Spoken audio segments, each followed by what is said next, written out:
Hello there.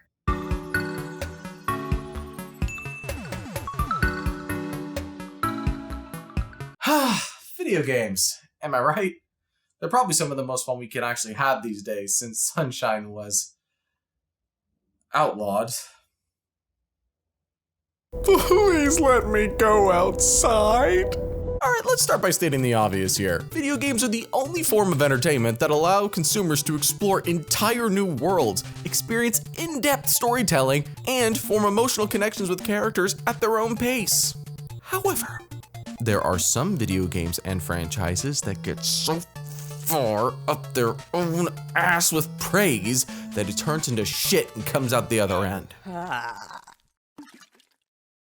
Get the fuck out of here. These games and series might not be bad, but I just don't understand the overwhelming praise that they seem to get. Now, before you get your nipples in a twist, just remember that these are only my opinions. You're free to tell me how wrong I am in the comments down below. Just keep it clean down there, or else I'll find you, and I will wash your mouth out with soap. Hey Tyler, you almost done in the bathroom? Oh my god! So, are we good?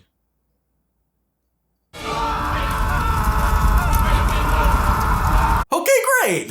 So here's 10 video games that I think get too much praise.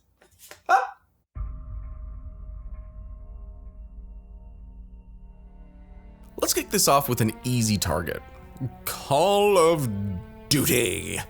The first-person shooter franchise that I would actually argue perfected the military shooter for consoles. The games are fun, fast-paced, and can sometimes even have a good story. But as soon as you play more than one game from the series, you realize that Call of Duty is really just a one-trick pony.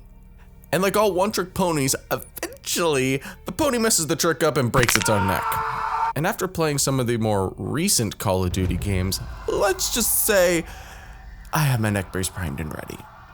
The games are not outright bad, for the most part, but every year it's more of the same with a slight graphical upgrade. Call of Shooty over here is basically the Madden of first-person shooters, and that is not something you want to be. It's that or copying things that more successful, newer game franchises are doing. And I know, people love Call of Snooty. The games are a lot of fun. I've played a lot of them, but do they deserve the critical acclaim that they get nowadays? I don't think they do.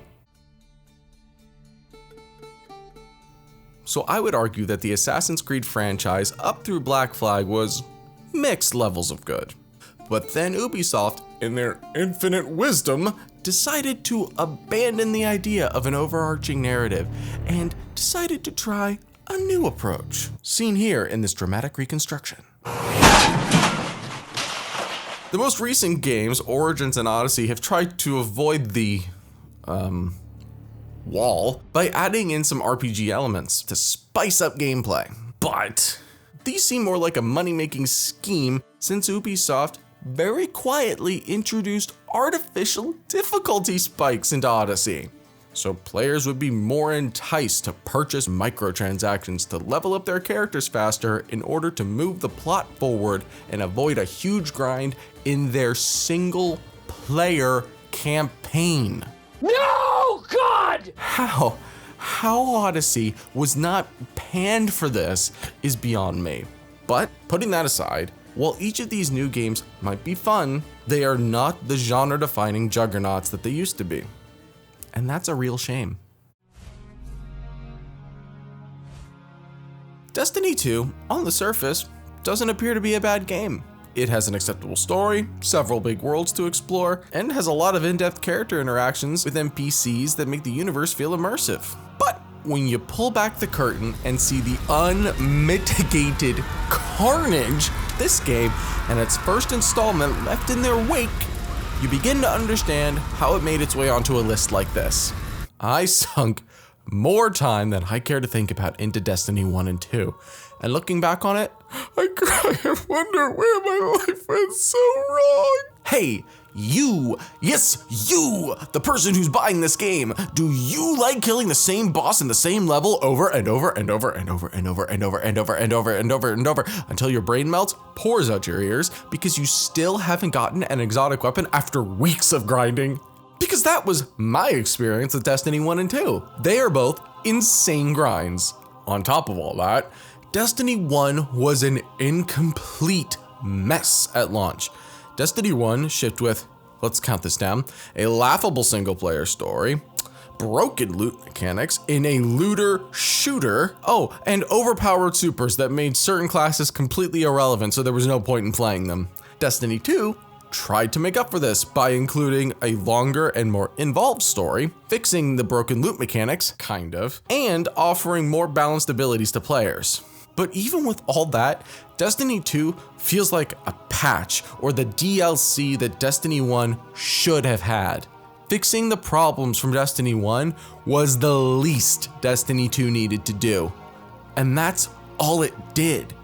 It's not innovative. It's the bare minimum of what was required. Because once you get past the things that Bungie did fix in Destiny 2, there was barely anything new. It was just more of the same. And that's a real shame since the Destiny universe has so much potential. Maybe we'll get to see that realized finally in Destiny 3. Oh, Pokemon, the first Nintendo franchise on this list. I can hear the pitchforks being sharpened. Pokemon has had an incredibly long lifespan, longer than I think anyone could have predicted. And like your rich relative who's written you into their will, you casually wonder what it would take to kill them. Pokemon has desperately tried and succeeded in staying relevant by introducing new gimmicks in each of its recent games.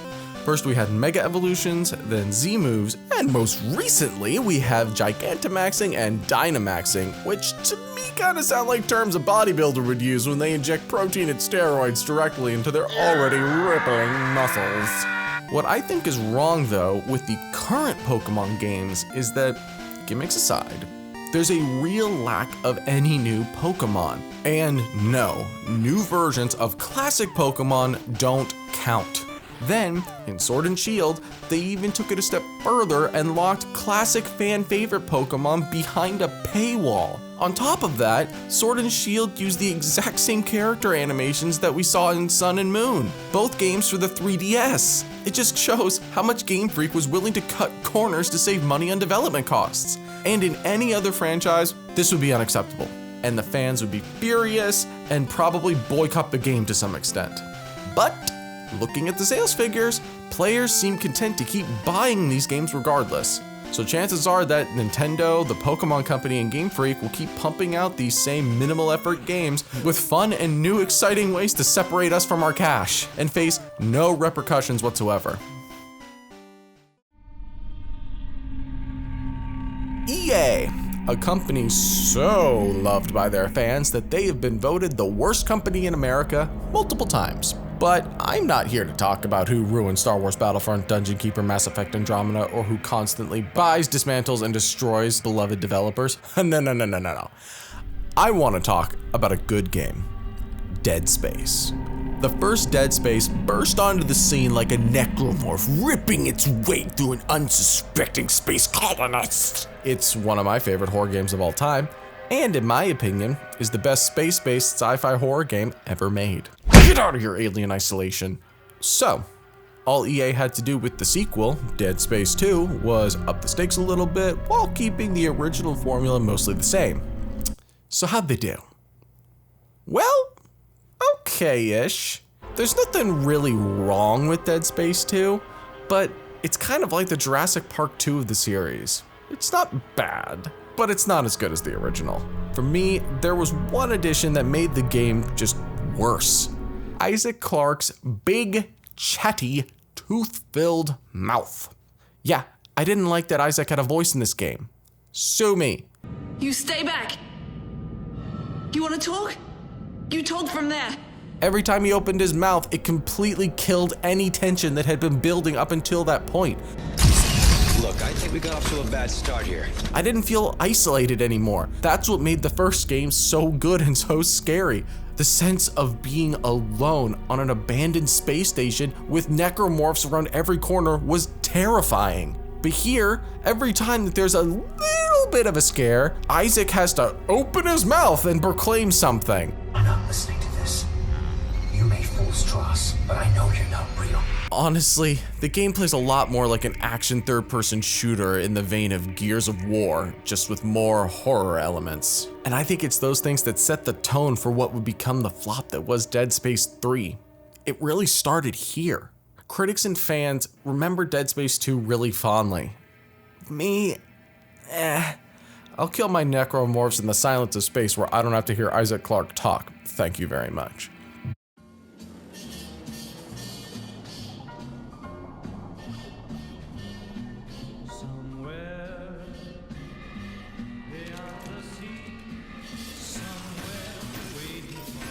Let's talk about another one of my favorite gaming franchises, Bioshock.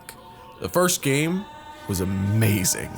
It had a creepy atmosphere, claustrophobic environments, and enemies that would make you crap yourself. It's one of the few games that I consider to be a masterpiece because of how it interwove horror and action elements into a beautiful, cohesive package. But before you get too excited, it didn't stop them from fucking up the sequels. But I'm not gonna talk about Bioshock 2, because frankly, that game did get the reviews it deserved. Not a bad game, but nothing really new from the original apart from an online multiplayer that no one wanted. And between you and me, I think it's better than the game we're about to talk about. Yep, we're gonna talk about Bioshock Infinite. Good God. This game, it's not bad, but it is no Bioshock. More like Bio stock, because the game feels like a stock first-person shooter. The only trace of Bioshock in this game, spoiler warning, comes at the very end when for a split second you get teleported to Rapture, which turns out is a parallel universe. Really? This made me mad when I played it, and it makes me mad right now. It's such a poorly written cop-out. You could literally remove Bioshock from the title and change that one scene, and it wouldn't impact the narrative of the game at all. In fact, I might have liked the game more, since without shoehorning in the Bioshock IP, this is actually a pretty decent game. To piggyback on that, why are the plasmids here? They make sense in Rapture, but their existence runs contrary to literally everything that the city of Columbia believes in. It makes zero sense for them to be there, but I'll tell you why they're there. Because this is a Bioshock game. You gotta have plasmids in a Bioshock game. It's so distracting and immediately pulls me out of the experience. Hey, if you want to do the parallel universe thing, it doesn't mean that everything has to translate from one universe to another. The only reason that they should have been here is if they were gonna tie Rapture in a more direct way, and obviously, they didn't. But at the time of release, people loved this game, and they showered it with praise. Not me though. I may have had some fun with my time here, but calling this game Bioshock is a little like calling EA a good game developer. It's not. And in this corner, we have Tyler the Tornado, an unknown on YouTube and basically some nerd just yelling alone in a room. And in this corner, we have the entire internet and everyone who liked God of War 2018. Let's get ready to rumble! Because I don't think God of War 2018 is as good as you think it is. No, I'm not kidding. Oh, okay, look, listen. Let me start by saying I like this game a lot. It's a ton of fun to play, has a great story, beautiful visuals, and a captivating soundtrack. But I have two problems with this game that, in my opinion, keeps it from being the 10 out of 10 that most people think it is. Number one, I hate the new locked third-person perspective. Devil May Cry 5, aka Devil May Cry back to the original timeline because we realized DMC Devil May Cry was a colossal fucking disaster, proves that not having a fixed third-person camera works really well for a hack and slash game like this. And I hope we get to see a system similar to what that game had implemented into the inevitable God of War sequel. But the other thing that bothers me is a little bit more subjective. and it's Kratos. I think if a character's story ends, it's important to let it end. I hate it when companies milk players' nostalgia for more cash. And God of War, while doing justice to the character of Kratos, is banking on nostalgia to carry a lot of the game's weight. And God of War is not the only franchise guilty of this, but I think it's done this better than anyone else, so I'm using it as an example. If you swapped out Kratos and made minimal changes to the plot, this game would be just as good, maybe even better. My point is, I think that this game was praised too much for being such a safe financial bet for developers. They brought an all-star out of retirement to capitalize on nostalgia and market their game. The God of War developers did the same thing that Irrational Games did with Bioshock Infinite. They forced the plot to work around an existing IP that didn't belong in the world that they created. And that's not a practice that I'd like to see. Oh, and by the way, the teaser at the end of the game is bullshit. Why instead of fighting Thor, did I have to fight the same rinse and repeat boss over and over again throughout the game? Grrr! All right, on to another game that I like, Overwatch. I love how this game plays. I love its cast of characters, and I love how progressive it is. If you ask me, it's a great step forward in terms of inclusion for the video game industry as a whole, and it gave us Buttgate. The biggest issue I see with this game is that it has the inclusion of, wait for it, loot boxes, which have become incredibly controversial. But it's very possible that those might become illegal soon, so I'm not going to focus on them. Instead, and I know people will disagree with me, but I think Overwatch suffered from a huge lack in actual game content and would have benefited from some form of a single-player campaign. What good is it to have the face of your game be LGBTQ if I have to go to the internet to find out? Hey, I've got a wacky idea. How about you give us a story? Don't worry, loves. Cavalry's here. Where we can play as these characters, allow us to fall in love with them so that their struggles become impactful, making them symbols that can help shape the views of a generation of gamers. Nope. Shoot, explosion, capture the point, dead. Blizzard dropped the ball again. Oh, goody. Another Nintendo game. Time to go board up the windows. Super Mario Odyssey is like many games on this list. Not a bad game, far from it actually. My problem with this game stems from two issues that I think separate it from the rest of the Mario series. The first issue, and this might just be me, but what was with this random dragon fight straight out of Final Fantasy? What is this? What is going on here? There is no build-up, no level, just wham! Hey Mario, time to fight a dragon. It's so out of left field, and it does not feel like it belongs in a Mario game. The second problem that I have is with this game's difficulty, or rather, lack of difficulty. Every other 3D Mario game feels, well, I'm not gonna say hard, because that might be seen as naughty, but challenging enough and never overwhelming. Super Mario Odyssey, on the other hand, feels insultingly easy, especially when you compare it to some of the older Mario titles. And no, you don't get to say, the challenge of this game comes after you beat the story, Tyler. That's giving me dessert and then forcing me to eat vegetables by cramming them down my throat afterwards. I should have to work for my dessert. Don't reward me with something that isn't a reward. I want to feel a sense of accomplishment when I finish the story of a game. And the only feeling that I had here was, that's it? I wanted to feel more immersed and to be encouraged to spend more time in the different areas of the game. Instead, everything fell way too fast. And I know this was an attempt to make the game feel more approachable for younger gamers, and that's great. But at least give me, the older gamer who's been playing these games since they were a kid, a little bit of pacing and some challenge. That's all I'm asking for. Oh boy, did I save the most controversial for last. Let me just start by saying I'm a huge Zelda fan, and I loved playing this game. But, like my love of pastaroni, just because I like something doesn't make it perfect.